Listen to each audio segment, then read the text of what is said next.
বাংলাদেশের নিরাপত্তা হুমকি মোকাবেলায় করণীয় শীর্ষক আলোচনা সভা করেছে অরাজনৈতিক আন্দোলন হিজবুত তৌহিদ।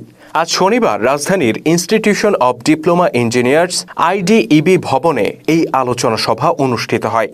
ঢাকা বিভাগীয় হিজবুত তৌহিদের সভাপতি ডাক্তার মাহবুব আলম মাহফুজের সভাপতিত্বে অনুষ্ঠানে প্রধান অতিথি হিসেবে উপস্থিত ছিলেন হিজবুত তৌহিদের সর্বোচ্চ নেতা ইমাম হোসেন মোহাম্মদ সেলিম। প্রধান অতিথির বক্তব্যে তিনি বলেন, দক্ষিণ এশিয়ার আঞ্চলিক রাজনৈতিক পরিস্থিতি ক্রমেই সংঘাতপূর্ণ হয়ে উঠছে।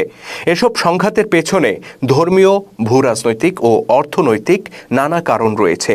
পরাশক্তিধর অস্ত্র ব্যবসায়ী ও আধিপত্যকামী ধনী রাষ্ট্রগুলোর হস্তক্ষেপ এই পরিস্থিতিকে আরও জটিল ও সংকটপূর্ণ করে তুলছে।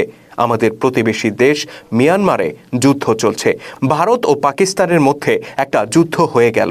দক্ষিণ এশিয়ায় একটি অশনি সংকেত লক্ষ্য করছি আমরা। বাংলাদেশ নিয়েও ষড়যন্ত্র চলছে। এই মাটির উপর অনেক শকুনের চোখ রয়েছে বলে মন্তব্য করেন ইমাম হোসেন মোহাম্মদ সেলিম।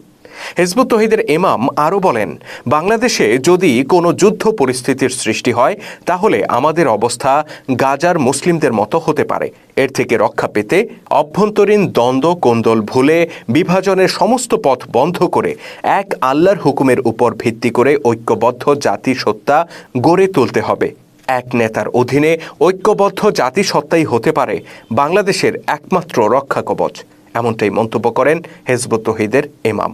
অনুষ্ঠানে বিশেষ অতিথি হিসেবে বক্তব্য রাখেন হিজবুত তৌহিদের কেন্দ্রীয় সমন্বয়কারী নিজামুদ্দিন, কেন্দ্রীয় নারী বিষয়ক সম্পাদক রুফাইদা পন্নী, সাহিত্য সম্পাদক রিয়াদুল হাসান, যুগ্ম নারী বিষয়ক সম্পাদক আয়েশা সিদ্দিকা, ঢাকা বিভাগীয় সাধারণ সম্পাদক ফরিদ উদ্দিন রব্বানী, কেন্দ্রীয় নির্বাহী সদস্য হাসিবুর রহমান, ঢাকা জেলা সভাপতি ইউনুস মিয়া, ঢাকা মহানগর উত্তরের সভাপতি শহীদুল ইসলাম, দক্ষিণের সভাপতি মেসবাউল ইসলাম, নারায়ণগঞ্জ অঞ্চলের সভাপতি আরিফ উদ্দিন, ফরিদপুর অঞ্চলের সভাপতি মাহবুবুল আলম নিক্কন প্রমুখ।